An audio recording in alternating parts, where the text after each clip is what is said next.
Hello, welcome to the video of this SVA Design YouTube channel. I'm Shaquille Veldboom, and in this video I kind of want to go over a couple of points that I noticed on the Pagani Huayra that I just don't agree with. And it's not to kind of point that car out, single that car out, but it's just for me an exercise of looking at someone else's car and kind of figuring out what I would do with it personally to make it look better, so that when I design a car I can kind of take some pointers on some other people's, I don't want to say mistakes, or because I'm not trying to compare myself to whoever, because I haven't done nothing in my life yet, so I'm not trying to do that.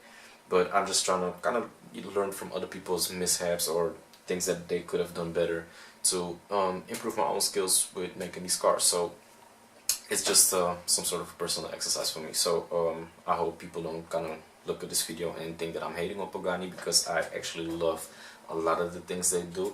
But just this particular car, I'm just not personally the biggest fan of. And I was just trying to look at some points to go over, to kind of look why it is, and to kind of help myself to not make that same mistake in the future, if that makes any sense whatsoever. So this is not a hate video, this is just for me an exercise of becoming better at making cars. So I hope that that is very clear. And yeah, I just want to continue from that point on out. The first thing that I noticed, and so I think this was the first model that had the 670 horsepower 6-liter V12, and I believe when they refreshed it a little bit, that they had like a slight update on the car. I believe they came up to 710 or 730. There was a 730 edition that was Salamandrian's car, but I believe the regular one had 710. I don't know for sure. I'll look that up later. But the first thing that I noticed on the 2012 car is that they haven't put a splitter on it, and a splitter is kind of a very important, not only aerodynamic element, but also to a lot of cars. It just helps the car to bring it more lower to the ground, and not just really lower to the ground in dimensions, but also visually. It kind of sucks the car to the ground and makes everything look lower and just more aggressive and more sporty, more racier. So that's kind of the first thing that I noticed that this car doesn't have. The second thing that I noticed, if you compare it to the Sonda R, for example, because the two cars kind of look similar, but I still think the Sonda R looks better, is that the whole air intake area here, the whole grille area here, looks very, it just looks larger than the Sonda R. As you can see on the Sonda R, it kind of looks like this whole area from the splitter up to the air intake here, that it is smaller.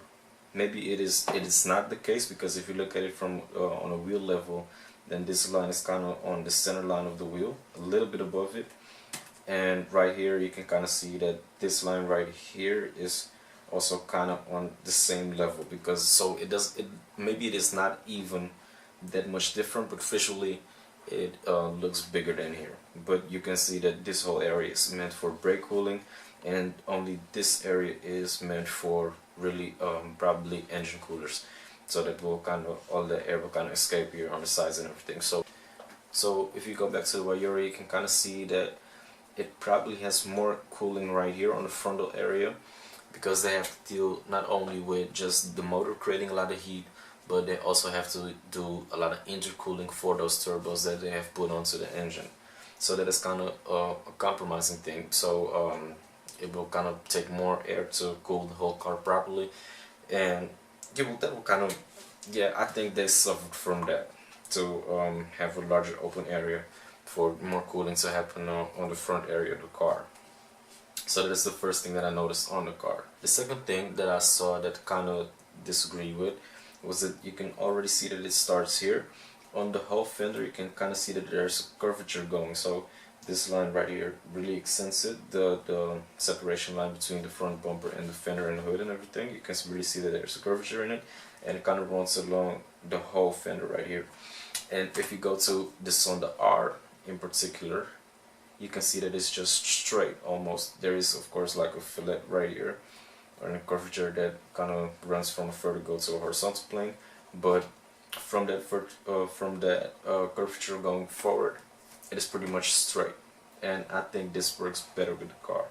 And also the position of the headlights looks to be a little bit lower, so yeah, that's definitely the fact. So I think that this would have been a better design. So from this angle you can also see that there's a second line going from this point right here that is going over the whole fender of the car, and I feel like that line should have been more tucked in, so it could have been more like a straight line that runs across here to kind of drag the whole frontal area of this car down into the wheel area and everything. So but they chose to kind of make a curvature out of it. And on the Sonda R again, you can, from this angle it's not really good to see, but it is kind of a straight line that goes from here straight over the fender instead of having a curvature that kind of make it run a little bit more above everything and then tucked in later on. And I don't know how good this would be aerodynamically, because you also create more of a low air pressure zone right above the wheel to create kind of more suction that will kind of lift the car in the air. So aerodynamically I don't know if this is the best solution. I think it would be better if it would be a straighter line instead of a curvature that's going on. So again, in this picture and from this angle you can also see that this fender is just very rounded, and yeah, in my opinion it should have been just like a straight line that runs across the fender, and this should have also kind of made let me see if I can draw it in. If you can see it right here, there is this line that is kind of going up. I'm really over exaggerating it right now, but it's kind of doing that motion, and then they're adding onto that one, they have like the fender that is rounded off. And they did that to really kind of make this line that's right here really profound and really strong, to kind of give a separation from the top of the car to the side of the car. And I think they kind of overdid it, because they could have also just cleared it. If they could have also just made a line that runs from here kind of straight up like that, and then make it a little bit, that's what I would have done. But I think that would look better on the car, because then you wouldn't have these brown shapes here, and I think it would be better if it would be straight. That's my opinion on it. But again, from this angle you can also see that this whole frontal section here, to me it's way too big. I think the line for the car should have really started kind of lower down, somewhere here maybe. I can draw it in again. I think if the air intake maybe started somewhere around here instead of up there, I think that would have worked in a car's favor. They could have also just lowered everything down a little bit more. These headlights are higher than they are in the Sonda R, so I think that's another aspect of me kind of liking the Sonda R a little bit better than this one. And from this angle you can really see that they also thought that the front area was way too big for the air intake, because just look at the distance between the edge of the hood and the edge of this, the first part of the grille. This distance is way longer, so they added a lot of more carbon to the front bumper. So if you come back to the first picture, you can see that right here it's way shorter, and this is not just because of the angle. It's really, it is way less carbon to the front of the grille right here than there is on the refreshed BC edition of the car. So this becomes way longer, and they really narrowed down the whole frontal area intake of the whole car. And I don't know, maybe if you can go back, it also appears that these air intakes on the side, I think there are larger on the BC, definitely. So they kind of took away a lot of the cooling here, but they increased the size of these air intakes on the rear to kind of get the same amount of cooling going on at the same time. But so all the things that I said previously, they kind of changed it on this car. I still think that the headlights are still a little bit too high, but this looks way better to me. So they have a very big aggressive splitter with some LED elements in here and some canards and all of that. And then afterwards, of course, they kind of lowered this line, as I said a couple of minutes ago. And next part, on the Roadster, same thing. So you can see that this whole line is just lower than it is. This kind of looks like the Sonda F, and I think that's also a good thing for the car. So you kind of see that this line is now the same on both of these two. So I'm not the only one thinking these things. They obviously do think the same way I'm thinking with the car, because otherwise they wouldn't have changed it.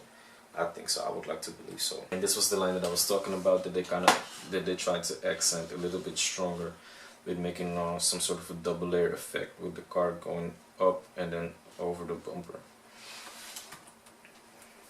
And here you can really see that line clearly, that there's like 2 layers going on, with this line going up and then over the fender, and that it really does make the line seem strong and everything. But yeah, I think like I said, they could have done it in a different way to still have that line look like that a little bit. And you can also see it here on the back side, but I don't really agree with it. On this car, the rear is significantly wider, so it would still look like it's kind of going off in the wrong direction, if you ask me. So that kind of also puts the car into a rear perspective, but whatever. And to give it this extra width, what they did was they tried to kind of make the tires and the rims way deeper on the rear than on the front. So you can see that this is like maybe like 10 centimeters, maybe 7.5 centimeters deeper in the rim than it is on the front, because here everything is just flush with the wheel nut and everything, and here there is just the tire, and then it goes in, and then here is the wheel nut, and then it goes out again. So that is kind of how they made it wider, instead of just making the suspension arms longer or whatever. So I don't really agree with that either. That's not really how I would do it. And this angle is also really looking good with the teardrop shape of the front cabin, and just aerodynamically that also should really work for these rear elements, that all of the air that kind of would flow over it would kind of be central here, so it would really affect yeah, just the airflow going over the car.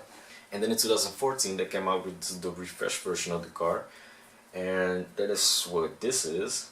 And you can see that I'm not just the only person that was thinking about adding a spoiler to the car, adding splitter to the car. They kind of did the same thing, because when they refreshed it, it came with a splitter. So I'm not the only one thinking it. Probably the customer base or even them themselves kind of thought it up. And here's a car with a splitter, and immediately it looks lower to the ground and just more aggressive and everything. But also from this perspective, you can see that the rear is actually very wide. One of the things that I was wondering about this car is that on the regular one, as I said a couple of pictures ago, that the air is going in here from this air intake right here, that is kind of sitting below the roof line. In the Roadster you don't really have that, so where's the air coming in? It's right here behind your head. So I think that will kind of sound nicer too than in the closed cabin. And yeah, so that's where the air is coming in. The other thing that they did with the Roadster that they didn't do on the regular car is these small elements right here. And what they kind of do aerodynamically is they cause for more flow separation between the air that's flowing over the car and kind of the low air pressure zone that is kind of sucked behind the car. So usually I haven't seen the CFDs or whatever the flow would be, but I think that usually the flow that would go over the fender, that it might kind of get stuck behind this light and kind of cause some turbulent air to flow over the back of the car. And what that small element does, that they kind of added to the car, is it creates more flow separation between those two layers. So if the airflow would kind of go over it again, it would go, so it would kind of flow over that small element instead of trying to get back on the back of the car, create some drag and extra low air pressure zone. So I think that is what the purpose of that would be.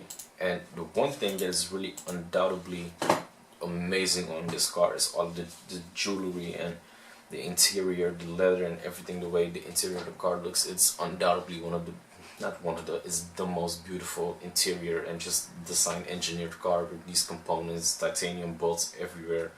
And yeah, that is just not up for debate even. But elements like this, the way the carbon fiber wing mirrors look, is just, yeah, unbeatable. This is really astonishing, the way they kind of give the finish and everything on the parts. It's no comment. I don't have to say anything about this. I would put this on my desk and just play with it all day, and even that I couldn't afford. But yeah, this is like 61 individual components or something to do with this. I don't know exactly, but it was crazy. And the way that they kind of separated the key, so you stick your key in here and you kind of leave the rest down. That just works great. Steering wheel, a horn, everything. That unbeatable. But I kind of feel like the turbocharging of this car is the downfall of this car. So the front area had to be enlarged, they had to add like air intakes on the side, and all of those things are just things they didn't have to do on the Sonda. And it's just because Horacio wanted the turbo whooshes and everything, and I get that, but it's not worth having to go through all of that and end up with a car that is just not as pretty in my eyes. So I think that was a big compromising point of this car, and I think that if they chose to kind of do it differently, then they would end up with a product that looks better. Maybe it's even better to drive because it's a naturally aspirated car. And yeah, so those are just my thoughts on the car. I still think it's a good looking car, but I think that there are a lot of things that they could have done better, and these points are also taken into consideration when I'm developing cars, designing cars. And yeah, so I think a lot of these things are also just compromising because of rules and regulations to get a car road legal all over the world. And yeah, so that's too bad. But I hope you guys enjoyed the video. I'm not hating on Pagani or whatever, it's just that I'm trying to learn from things that I see going wrong with other companies in my eye. So a lot of people may love the car and think that I'm just talking a lot of bullshit out of my ass, but whatever. So that's this video. Thanks for watching. Please leave a like, subscribe. Also let me know in the comment section what you think about this video. Also let me know if you want me to do it with another car, and I will kind of give the whole rundown for just making those type of videos. Thanks for watching. I'm Shaquille Veldboom. Peace.